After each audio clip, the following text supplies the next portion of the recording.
Back Look Cinema, the podcast.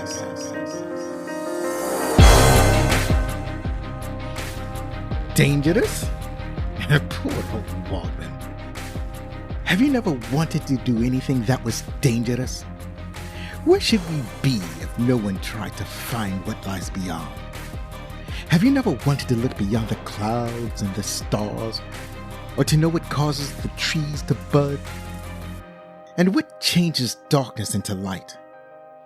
But if you talk like that, people call you crazy.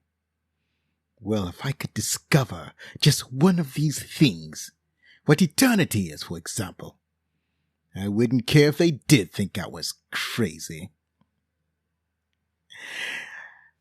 Hello, friends. My name is Zoe. It's spelled Z-O or Z to the O for those of you outside of the U.S. Welcome back. This is the 158th episode of Back Look Cinema, the podcast, where we take a look back at the movies of yesteryear, especially the movies of the latter half of the last millennium. If you like what you're about to hear, then please tell your family, tell your friends, and tell that rather large shambling dude over there, the one with the stitches all over his body. Looks like he got out of outpatient care. Go ahead and tell him. I'm sure it'll be all right.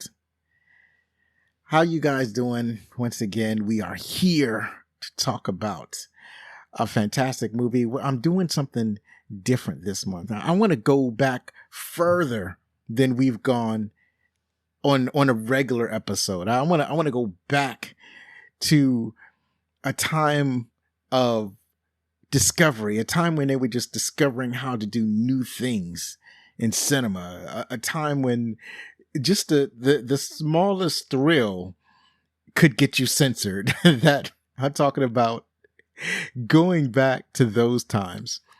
And I'm excited to do this. I'm going to be talking about movies on this month of October. I'm thinking of it as a horror themed October, similar to what I did last year. Last year, I talked about the Alien movies. I talked about 4 movies of the Alien franchise, the first 4 movies. And this time I want to talk about some classic monster movies. And the thing about these monster movies is that this was a time, it's like this movie that we're about to talk about, it was before they even had a classification for horror.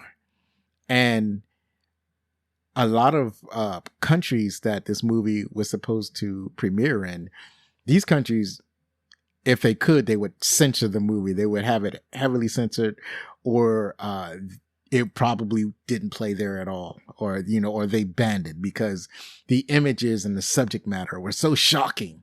Even there was some portions of the movie that were like redacted, even for American audiences, only to have it restored like years later. They could be as simple as a line of dialogue or a particular scene that may have been cut from the film and then restored later on. So if you do watch it now, you can see what you are watching. If you do choose to watch it, is the fully restored version of the original film. I'm featuring these films because they're the movies that I grew up with. All of the movies that I talk about on this show are movies that I am familiar with, or people my age. Like if you're in your 45, 50, even if maybe you're 30 years old, you were exposed to like very old movies growing up. And so this is one of those movies. And I'm sure that if you grew up in the 80s or the 70s, then you've seen these movies play on repeat or rerun on television, especially during Halloween. The funny thing about these is that although they left an impression on me, I never watched any of these movies from start to finish, only bits and pieces of these movies. And I liked the concepts of these movies, and I kind of understood the overall story, but I've never actually watched them from start to finish and this is one of those movies. So the movie that we're talking about today is Frankenstein, 1931. So I'm excited to present this to you. I'm pretty sure that the bits and pieces I've seen of Frankenstein are, like I said, when I was at home watching TV, probably on Saturday. And for a little kid, Frankenstein does not have enough action to hold a child's attention. So when the grown-ups get to talking in the movie, I would probably lose interest and fall away. So speaking to you now, I am watching it for the first time from start to finish as an adult, so I can get as much context of the movie as I possibly can. So let's talk about Frankenstein. One of the greatest mysteries of all time is the finality of death. What is, after all, the function of life, and what causes death? If we consider the body as a machine, then humans should be able to be put back together as simply as a steam engine. Dr. Henry Frankenstein is on a quest to discover the mysteries of life and death. In his inexorable pursuit of knowledge, he intends to prove that a man can be stitched together from disparate corpses and brought back to life. But once this new human manufactured life comes into being, what is to become of him? What should he do? Dr. Frankenstein never considered these questions as he continued his strange work, and he will find that the answers to these questions are quite tragic indeed. Released November 21st, 1931, produced by Universal Pictures, it grossed over $1 million. This is like to the best I could come up with is that was the gross of the movie when it was first and on its first original run in 1931. And I don't know how long movies stayed in theaters in the 1930s, probably a few years. So in the few years that it was out on its original run, that was its original gross, $1 million. I think ultimately the total gross of this movie was $12 million. But if we consider that $1 million budget, adjusted for inflation today, that would be $20 million. And the gross is for the US only. The budget for this movie was $262,000. So the investment was $262,000. The gross was $1 million. So that was pretty good. Suffice to say, Frankenstein was a hit. Adjusted for inflation, the budget would be $5,426,088. So that was pretty good. That was pretty good. So and if I got those figures, my usual source is IMDb but in this particular case, I found it on the Pennsylvania Electronic Edition. I'm supposing that's an electronic newspaper. Frankenstein starred Colin Clive as Henry Frankenstein. Hold up a bit. I was always under the impression that the character's name was Victor Frankenstein. In my mind, I'm always like Victor Frankenstein, so I'm shocked when I watched the movie and they're talking about Henry. I was like, am I watching the wrong movie? Am I not understanding something? I know that I actually read the book Frankenstein. I know that this guy's name is Henry. I only read it once. It was a long time ago, and I've forgotten most of it. But I do remember that the main character's name was supposed to be Victor. But we have more about that in the trivia. You may have seen Colin Clive in Bride of Frankenstein, or History is Made at Night, or Mad Love, if you're into movies from the 30s, 40s, and 50s. Actually, not even 50, but 30s and 40s. Up next, Mae Clarke. She played Elizabeth, and you may have seen her in Waterloo Bridge, King of the Rocket Men, or Daredevils of the Clouds. The main attraction was Boris Karloff. He played the monster. What's interesting about this is that when you watch the opening credits, and that's the thing about these movies, from this time period is their credits were very short. Usually they show all of the credits before the film starts. There were only opening credits and rarely were there any closing credits. Sometimes they did, sometimes a lot of times they didn't. And then what's funny about the credits at all is that most people go uncredited. I remember I had talked about The Wizard of Oz earlier. They also came out in the 1930s. And like the musicians were not credited in the movie, in spite of the fact that The Wizard of Oz is a musical. So in the opening credits, it just says the monster and has a question mark. They're not telling you who plays the monster, which is kind of funny because Boris Karloff's name is all over the posters. So I don't know how, why they would leave that in suspense in the opening credits. But anyway, Boris Karloff played the monster, and he was also in The Mummy, playing the Mummy in 1932. There's also The Mask of Fu Manchu, and you may have seen one of his later appearances in The Terror, where he appeared with a very young Jack Nicholson.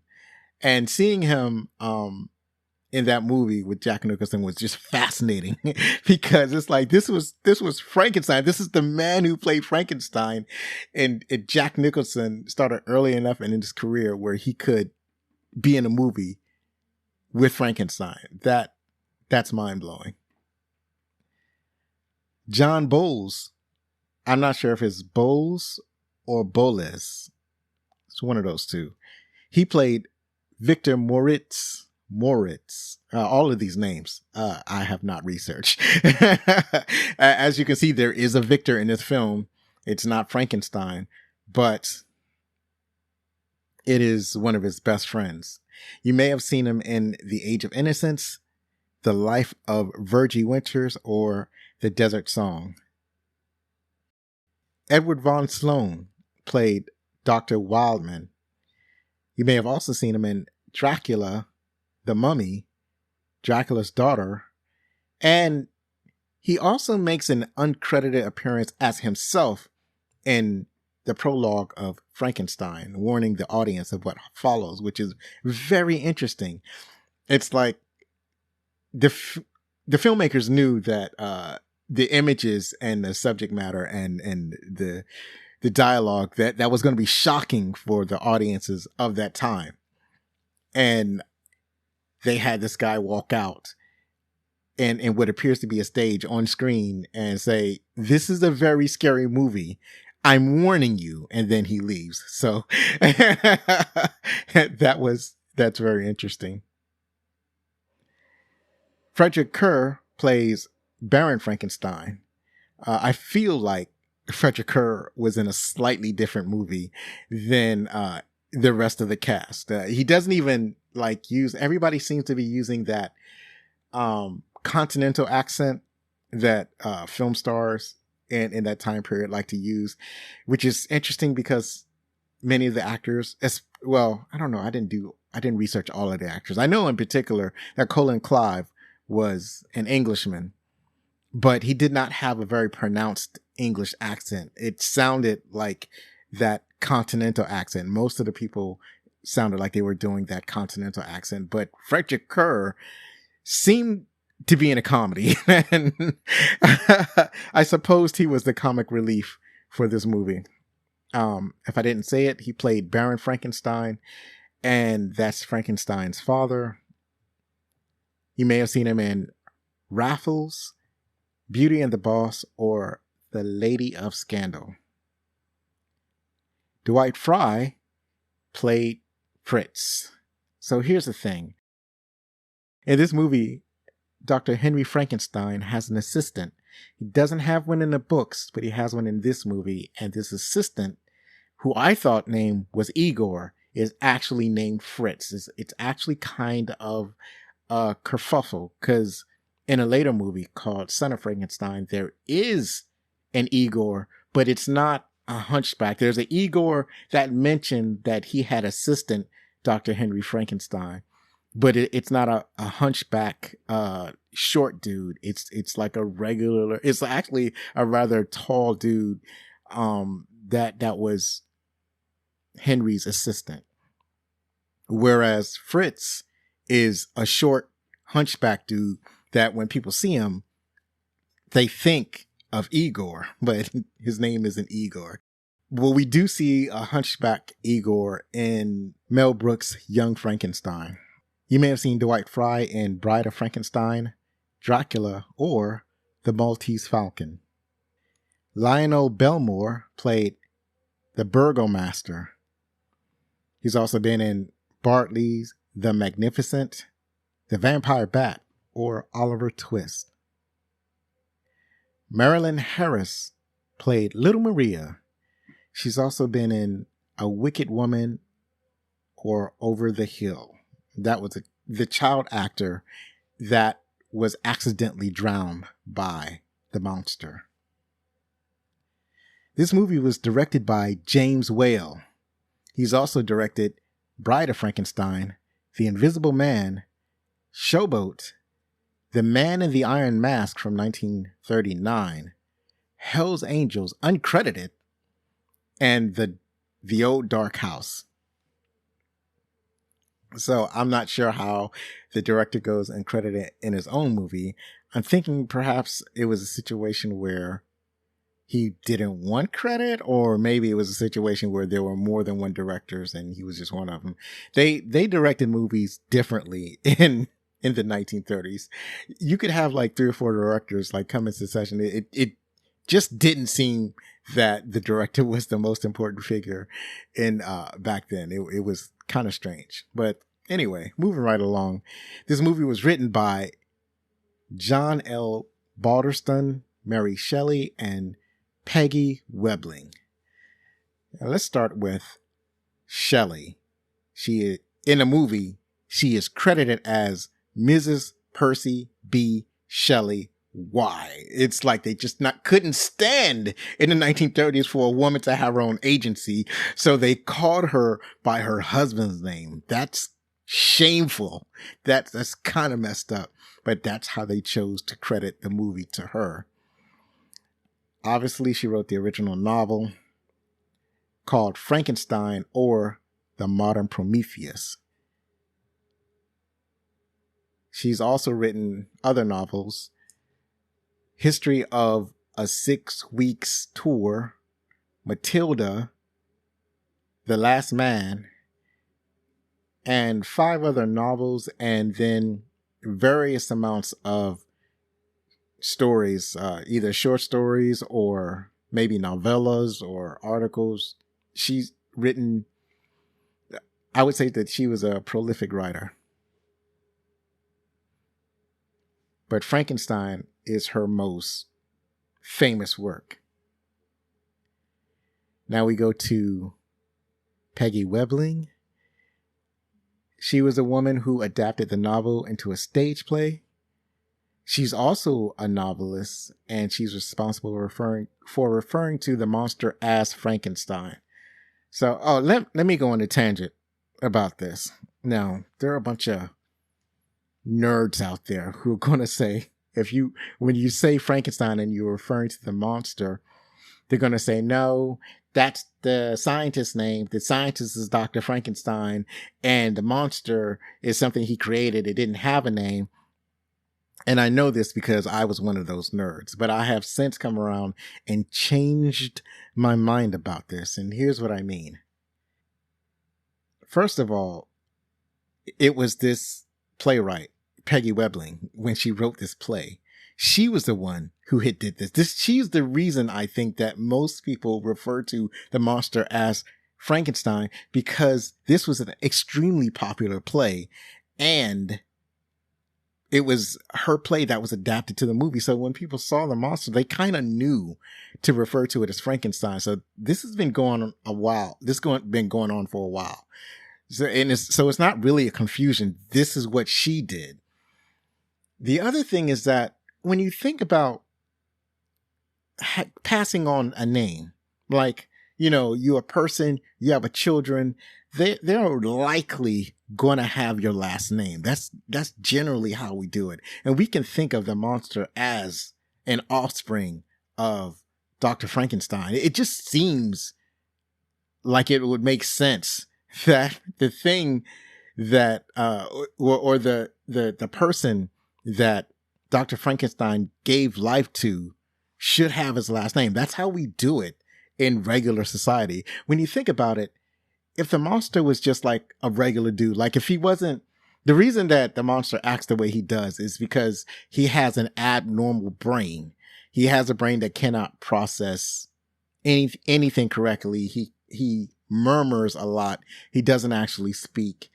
He can barely follow instructions. He's confused all the time. It's because he has an abnormal brain. He doesn't know how to conduct himself in society. But what if he had a normal brain? What if he could conduct himself in a normal society? What if after he was stitched together by Dr. Frankenstein and raised and struck by lightning, brought back down, and when he woke up, he was just like a regular dude and that could understand language and could conduct himself in society, can just be like a normal, like a very ugly person, but just a normal person, right? People would just probably call him Frankenstein. He would probably have a first name, but they would just call him Frankenstein on a regular because he's a regular dude and he's essentially the offspring of Dr. Frankenstein. It wouldn't be a problem and we wouldn't even be having this discourse. But even if we don't even consider that, even if we're talking about a thing that a person creates, we usually name that thing or that process after the person who creates it. Like if you're driving a car, it might be called a Mercedes or a Ford or a Ferrari. These are people's names, right? The people name themselves name their things after themselves because they want people to know that they built that thing. You can also say the same thing for like a process or a theory. Like when we refer to one certain field of physics, we might refer to it as Newtonian physics, and we call it Newtonian physics because it was made by Isaac Newton. It's the type of physics that he is known for, and we refer to a certain school of thought as Newtonian physics. And then when you get to understand more complex theories, more elaborate systems of physics, then we tend to think of Einstein physics, Einsteinian physics. It's a process or a way of thinking that refers to Einstein, or you can think of another school of thought, Darwinism. And you understand, and just me saying Darwinism, you understand who I'm talking about without me saying the full name of who I'm talking about. So these are all the thoughts that are going through my head whenever somebody kind of makes the argument that we shouldn't call the monster Frankenstein. Yeah, we absolutely should. I've changed my mind about that. I've been thinking about this for a while, and I'm finally getting it off my chest. That is my tangent. As we should continue, Webling, if I didn't mention this before, she's also written several novels. And lastly, we have Balderston. So Balderston was asked by the actor/producer Hamilton Dean to write a revised version of Webling's play. This play was never produced, but this version was sold to Universal Pictures, and that's how we got this movie. He's also written The Mummy, The Last of the Mohicans, I think that was in 1930 something, and Tennessee Johnson. He's mainly like a what do you call it? Screenwriter, screenplay writer, something like that. And then other credits include the screenplay for this movie by Garrett Ford and Francis Edward Farrago. We also have music by Bernhard Cohn and he is uncredited. Interestingly enough, there's not a lot of music in this movie. Maybe you hear a little bit of music in the beginning, a little bit of music during some of the action sequences, and then a little bit of music at the end. But it's mostly just dialogue in this movie. There's hardly any music at all. He's also written Heaven on Earth, or he's also written music for Heaven on Earth, The Woman from Monte Carlo, 20,000 Years in Sing Sing, The Mayor of Hell, and Lady Killer.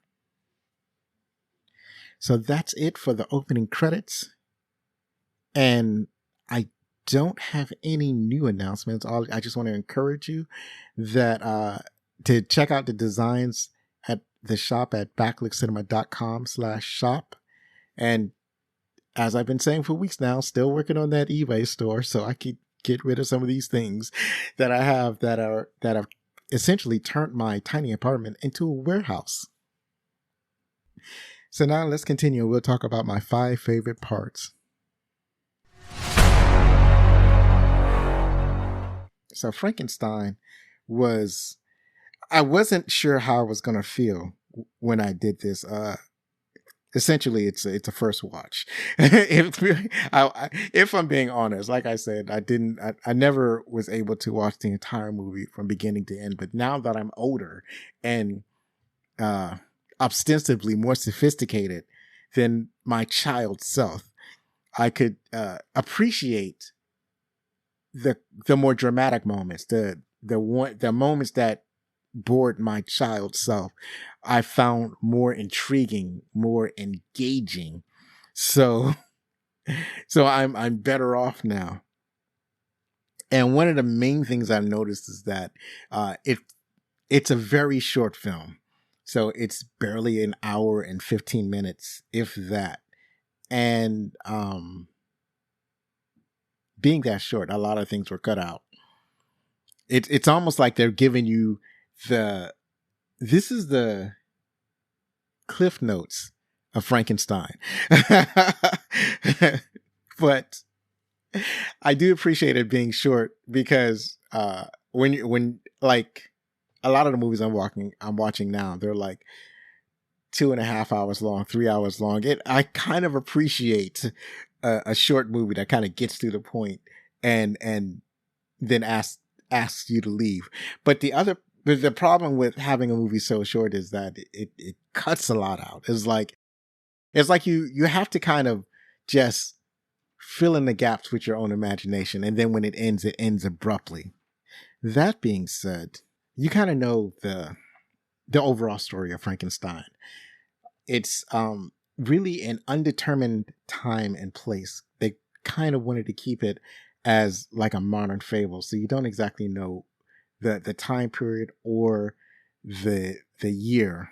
Only that you're made to feel that this happened at an earlier time. So in this time, you have a young Dr. Frankenstein, and he just has boundless curiosity. He wants to discover things, and he is very interested in scientific advancements. And so one of his interests is life or death, and he decides that he could probably just make a person out of corpses, and he does this. He has brought to life a man created from corpses, and the man has an abnormal brain. The man is made with a defective brain, and as you would expect, he kind of acts like a man with a defective brain. Dr. Frankenstein's creation is brought to life. He's sort of trying to give it to raise the monster as like a person with the monster's very limited faculties. But the problem is Fritz, and Fritz is just cruel, and he mistreats the monster, and then the monster is forced to escape, basically going on a adventure, basically trying to get away from the pain. And then while he's on the run, he encounters a little girl, and having a misunderstanding with the little girl, he accidentally drowns her. And then he realized that he has made a mistake because he didn't expect this little girl to die, and he starts to run away. And then he's chased by villagers, and then he and Dr. Frankenstein have a confrontation at a windmill. And in the fight, Dr. Frankenstein is thrown from the top of the windmill and miraculously survives. And the villagers, who are upset about the death of this little girl who had also been chasing the monster. Anyways, the monster is cornered at the windmill. They set the windmill on fire, and the monster is presumably burned alive at the windshield at the windmill. And I guess all's well that ends well. The movie ends after, I think, like after the windmill incident, some of the characters have a little bit of a back and forth, and then there's the end. And that's the end of the movie. And so I think most people get the gist of the movie. So one of my favorite parts is obviously It's Alive. That is the most famous part of this movie, where Dr. Frankenstein has his stitched together corpses lying on an examination table.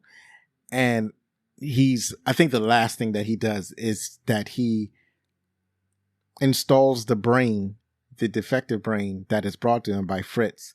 I guess I should have mentioned, this should also be one of my favorite parts. So I'll just load that with this one.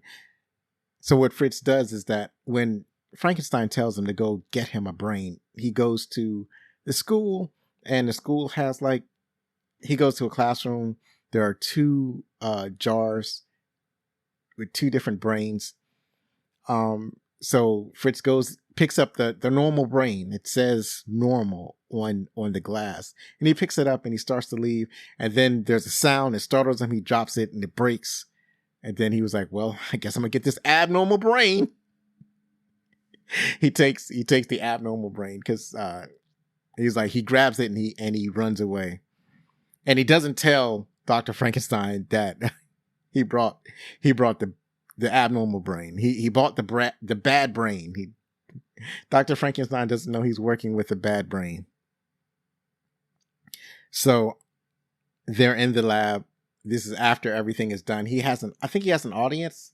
I think he has like a couple of people that he's invited, or they barge in and demand to see what he's up to, because he disappeared, because he's supposed to get married. He has a fiance, and then there's his father and his best friend. And I believe they show up. It's like, why are you hiding away in this castle? What are you up to? What is the deal? And Dr. Frankenstein's like, I'm about to do this experiment. I'm about to bring this collection of corpses to life, and you can be my witness. I'm a genius. You're about to witness history in the making. He didn't say all that. I'm paraphrasing. So they agreed to let him continue his experiment. So he raises the corpses, because remember, they're stitched together corpses on this platform up to an opening in the ceiling. This is all kind of strange. None of this is fully explained, because there's a lightning and thunderstorm going outside. It is presumably raining. He has this hole in the ceiling, but it is not raining through the hole.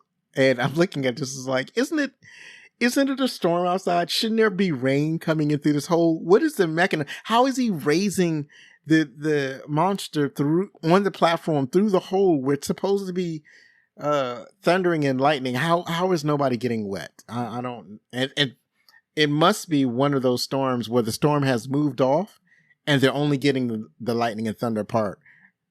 They're in a storm with no rain. It has to be, because when the monster comes back down, the monster is not wet.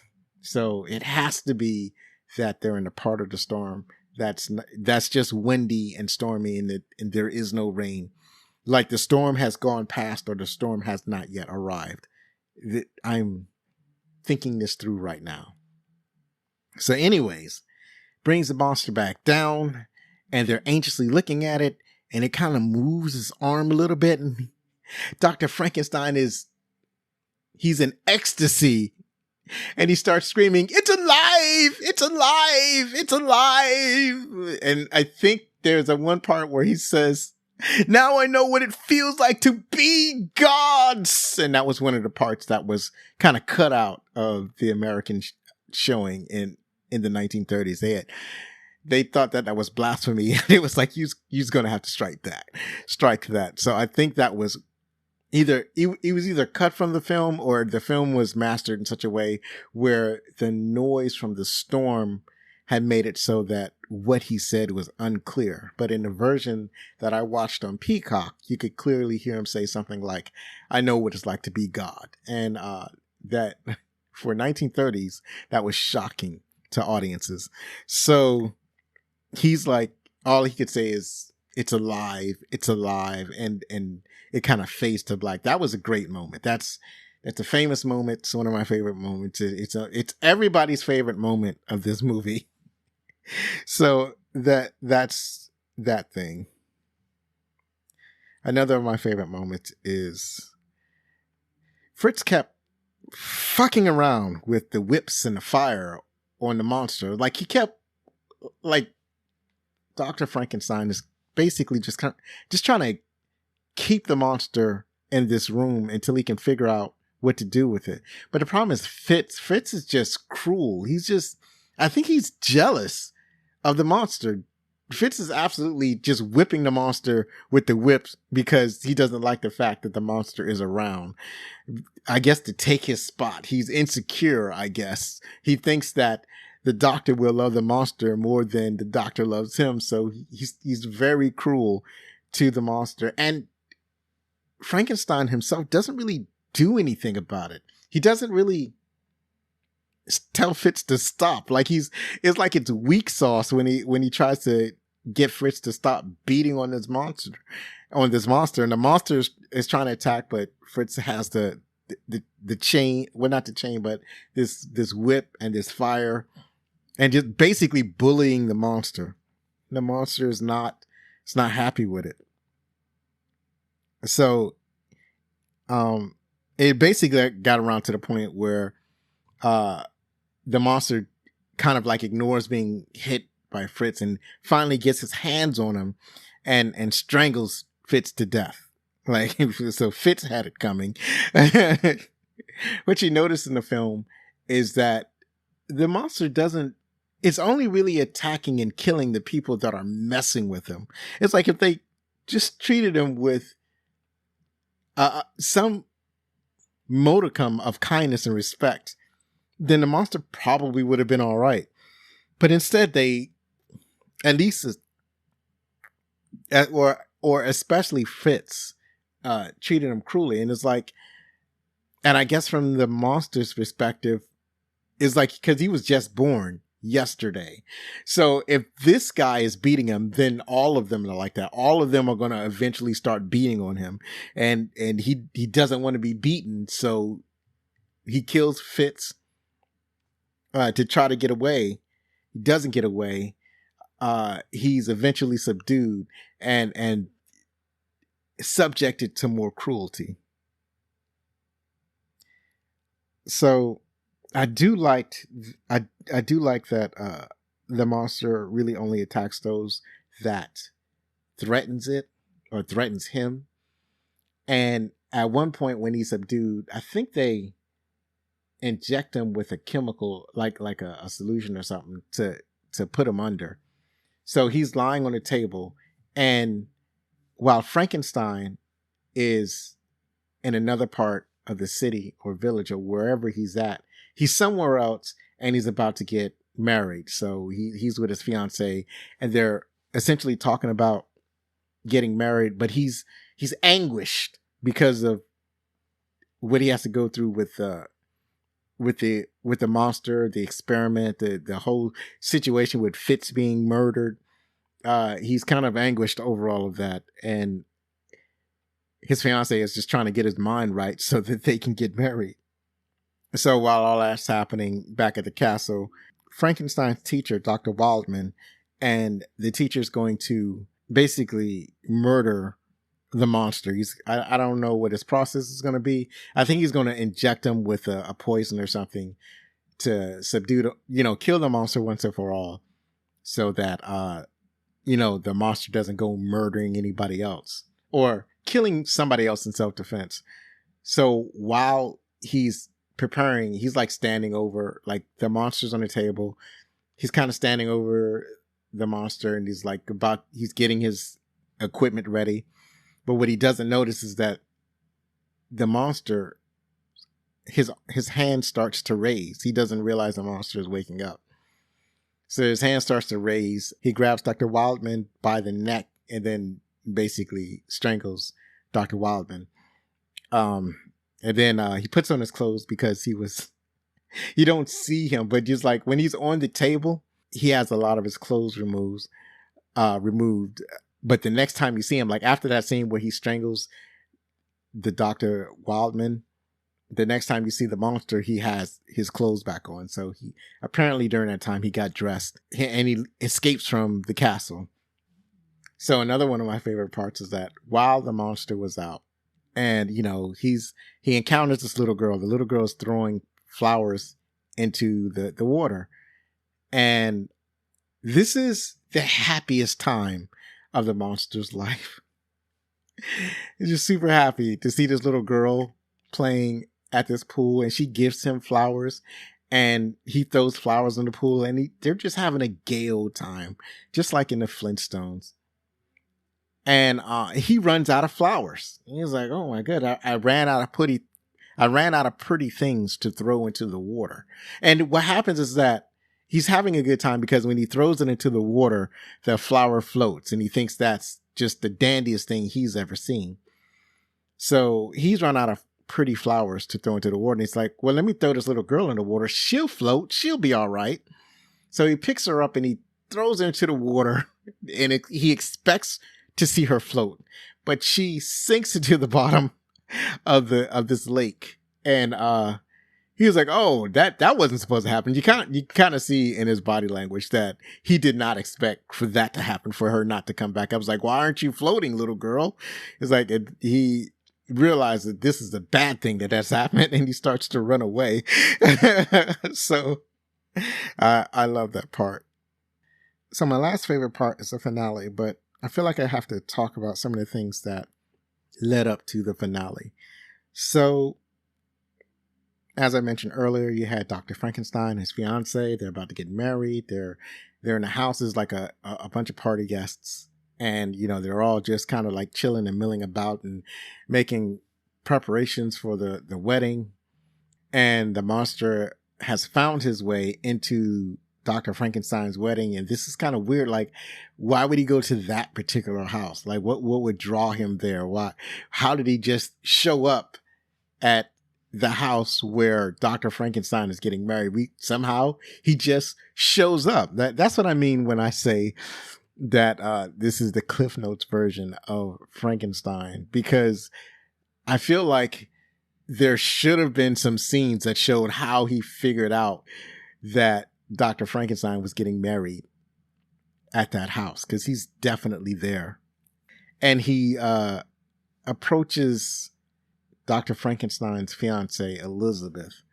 And does he kill her? I can't remember.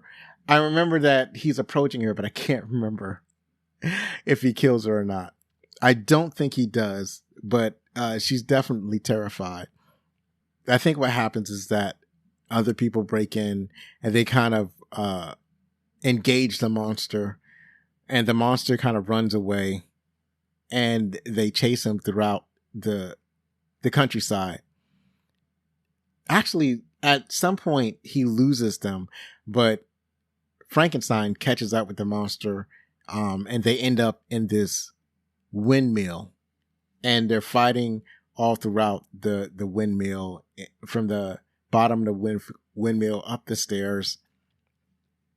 And this is part of the finale, and I like it. This was like an action packed sequence. This is all this looks like good work. I was like, when I was thinking about this, like, this is good for 1931. This looks really good.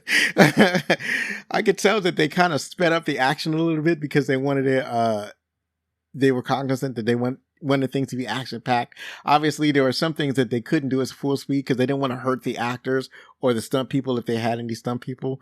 So they did certain things in slow motion and then kind of sped it up to make it more exciting. So there's a lot of fighting inside the windmill. At some point, the monster gets the upper hand. He grabs Henry Frankenstein and drops him from the top of the windmill. Frankenstein doesn't fall straight down. He kind of hits one of the blades of the windmill, and then he hits another part of the windmill, and then he ends up on the ground. So I guess because he didn't fall directly all the way to the ground, that's how he survived this fall. And now the monster is kind of trapped in a windmill. At this point, the villagers have already caught up with the monster and Henry, and they've surrounded the windmill. And they're just kind of wondering what they should do. And they finally decided to just set fire to the windmill and call it a night. So that was... I liked how logical that was. It's like, what are we going to do about this monster? Let's just burn the windmill. That'll work. that'll get rid of this menace. And as the windmill starts to collapse, you can see inside the top of the windmill where a bunch of stuff has fallen on top of the monster. And basically, he presumably is burned alive. And that's pretty much the movie. And so I was surprisingly delighted by this movie. How it seems quaint and charming. The way this movie had turned out. It's not as nearly terrifying as any of the modern movies that we have today, but I can imagine that the way we feel about some of our movies today is the way that these audiences in 1930s felt about Frankenstein. The other thing about the movie is the monster as like, he was not just like a rampaging monster as we think of monsters. It was somebody who was essentially a victim. Like, he didn't ask to be in the world and he tried to participate, but people were cruel to him. And he was basically, almost since the day he was born, was put in a situation where he had to defend himself from people hurting him. And he didn't understand what was going on. And he made mistakes. And it's like he couldn't communicate with people around him. So it's not like that he could do anything but fight for his right to exist, and ultimately fail by the end of the movie. I think the message of the film, well, it's not really a message of the film. What my takeaway from the film is that the monster was not rampaging. He only reacted to how he was treated. So I think that could be an important lesson. So that's it for 5 of my favorite parts of the movie. And let us see what the trivia is all about. So we got the top 10 trivia that I plucked from IMDb. And let's see what we can see. The monster's makeup design by Jack P. Pierce is under copyright to Universal through the year 2026 and licensed by Universal Studios Licensing Incorporated. So in a couple of years, Frankenstein's makeup is all yours. Not that people hadn't been doing it all this time, probably without a license from Universal, but come 2026, you won't have to worry about licensing issues. You could use the image of Frankenstein's monster, that particular image that was used in the 1931 version of the monster, any way you wish after 2026, in just a couple of years. While preparing to film the scene where the monster attacks Elizabeth, Mae Clarke admitted to Boris Karloff that she was worried that when she saw him in full makeup coming towards her, she might really be frightened. Karloff told her that throughout the scene, he would wiggle his pinky finger out of sight of camera so that despite the horrific makeup, she could always see her friend Boris waving at her and letting her know that she was safe. I thought that was quite charming. The monster in this film does not physically resemble the character in Mary Shelley's novel. It was makeup artist Jack P. Pierce who came up with innovations such as the monster's flat head, the bolts through the neck, the droopy eyelids, and the poorly fitted suit. Any future Frankenstein film or parodies such as The Monsters that features any of these physical abnormalities takes its inspiration from Pierce's makeup work. Now you know. The method of animating the creature is never discussed in Mary Shelley's novel. In the book, Frankenstein, narrating, refuses to divulge how he did it, so no one could recreate his actions, although there are some hints that it involves mixing chemicals. However, the use of lightning to resurrect the monster has become the accepted methodology and appears in almost every Frankenstein movie since. Two notable exceptions were Frankenstein, the True Story from 1973, in which the monster is animated by sunlight, and Frankenstein, 1994, which uses electric eels instead of lightning as the source of electricity.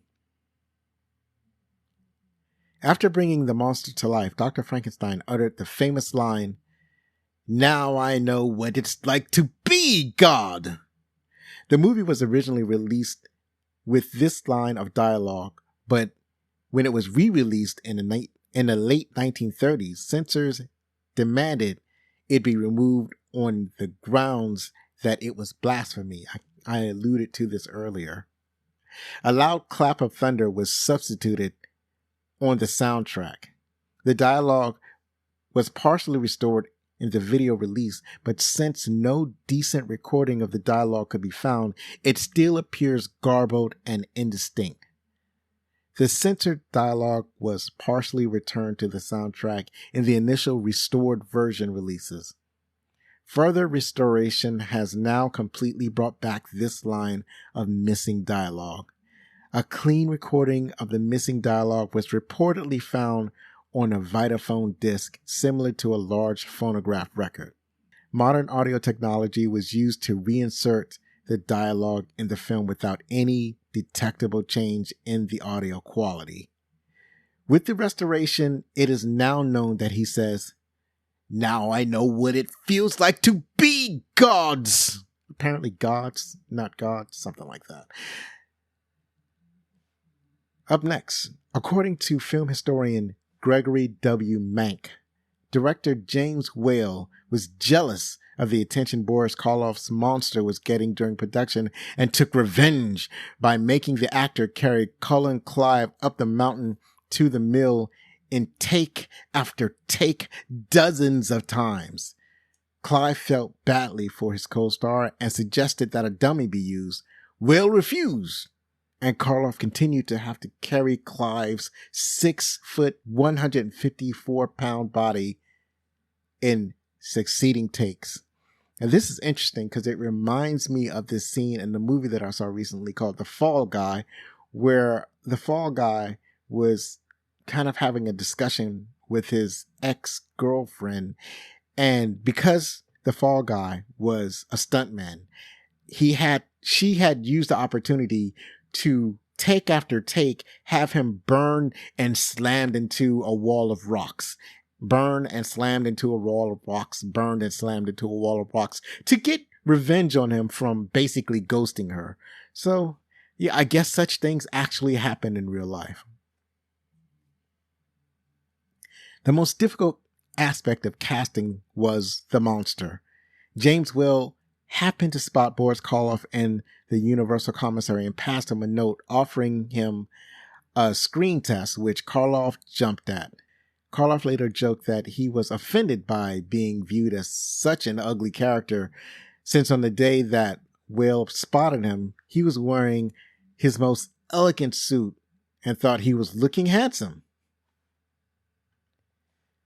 The leading character of Mary Shelley's book, Dr. Victor Frankenstein, was renamed Henry for the movie because it was decided that Victor would sound, quote, too severe and unfriendly, end quote, to American audiences at the time.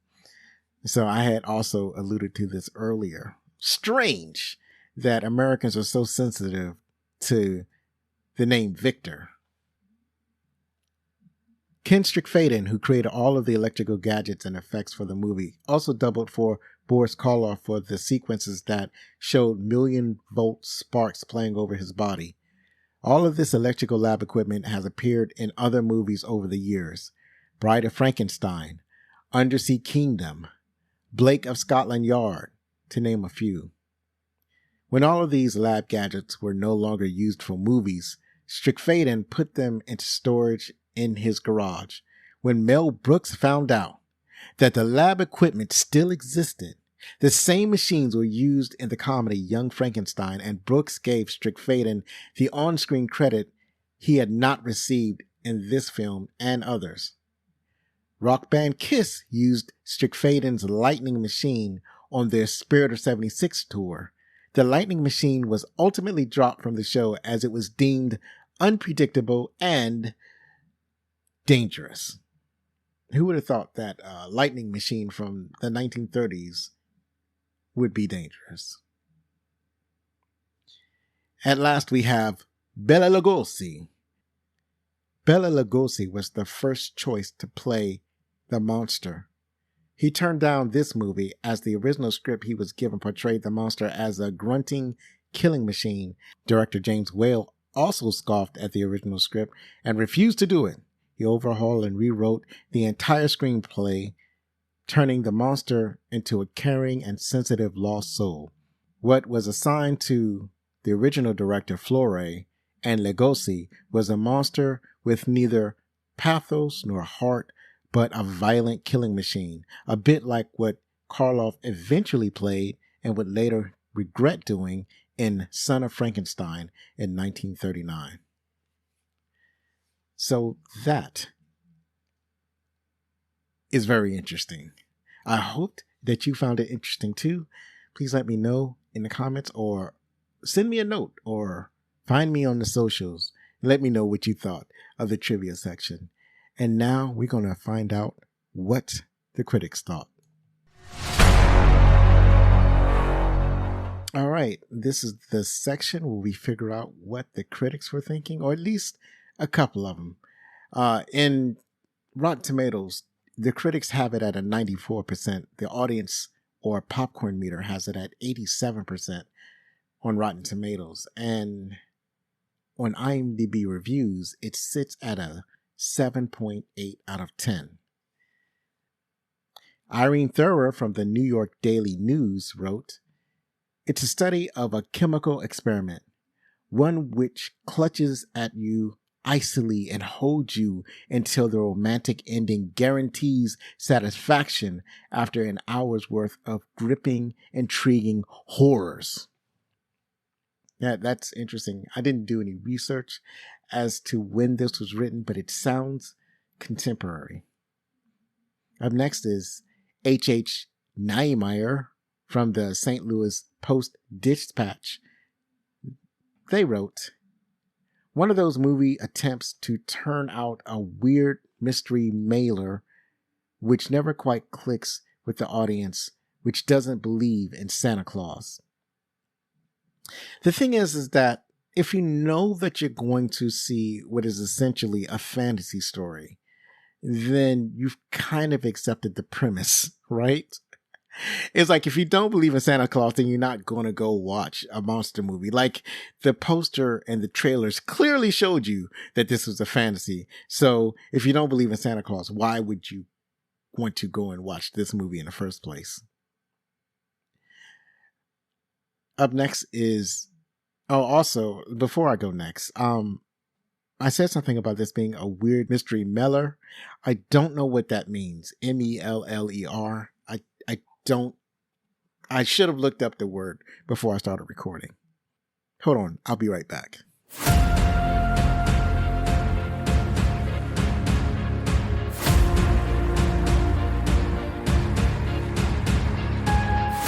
All right. I just looked it up. So let me read this again. One of those movie attempts to turn out a weird mystery meller, which never quite clicks with an audience which doesn't believe in Santa Claus. So what that is, meller, is slang for melodrama. I am suspecting that this is also a contemporary review because we don't use that word anymore, and it's a slang. Up next, we have George Whitfield from the Liverpool Echo. He wrote, emphatically, a film not for children. It should do no normal person any more harm than an agreeable but definite raising of the hair. And although film genius might have made even more of it, the picture is packed with melodramatic interest. This I know for certain is definitely a contemporary review. This was written in 1932. And this was the only one that made me curious enough to dig deeper and find out, because the language that it used, it feels old-fashioned. And the final review comes from C.A. Lewan. Oh my goodness. I had not considered how this might be pronounced. We're going to go with that pronunciation. They write for The Observer UK, and they wrote, I can only suggest that much effort and money might have been saved by borrowing Mitzi Green from Paramount to play all the parts. So this is apparently a dig at the movie. I didn't read the full review, but apparently they would have rather seen somebody named Mitzi Green play all the parts. This is definitely, now that I think about it, this is definitely a contemporary review, because he's talking about borrowing apparently an actor, Mitzi Green, from Paramount. There was a time in the movie industry where actors didn't sign contracts with, where they would sign a contract with a studio for several pictures, and they were exclusive to that studio. So they couldn't do movies with other studios. Like if Warner Brothers was doing a movie, they couldn't just go. Warner Brothers was not allowed to offer them a contract. They couldn't just go to Warner Brothers. If Warner Brothers wanted an actor, they would have to go to Paramount and say, can we borrow this actor for this movie we're making? And Paramount would have to say yes. But at any rate, this also sounds old-fashioned. Finally, Frankenstein is, as of this recording, available with a subscription on Peacock.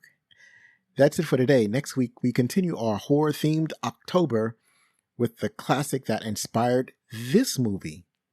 The movie that preceded Frankenstein was Dracula. Shuffle on over next week and we'll talk about it. You can follow us on Twitter, TikTok, Facebook, Instagram, and Threads. Please contact us with any questions, comments, or suggestions at fanmail@backlickcinema.com. And if you're listening on YouTube, please like or subscribe. I'd love to hear from you.